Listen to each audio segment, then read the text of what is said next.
حالة من الجدل أثيرت على وسائل التواصل الاجتماعي بعد تداول قصة حزينة عن وفاة طالبة تدعى رودينا أسامة بالصف الأول الثانوي عمرها 16 عاما.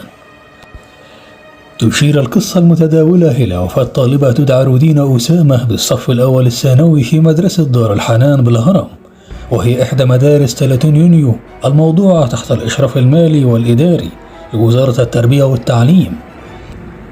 وأوضحت القصة المتداولة إلى أن الطالبة رودينا توفيت من حزنها بعد أن تعرضت للتنمر بعد أن سمعت زميلاتها يقولون لها: "أنت وحشة، أنت إزاي مستحملة شكلك؟".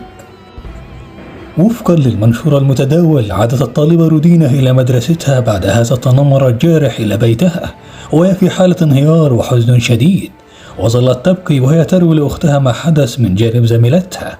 وقبل أن تكمل الحكاية سقطت مغشية عليها ثم توفيت في الحال.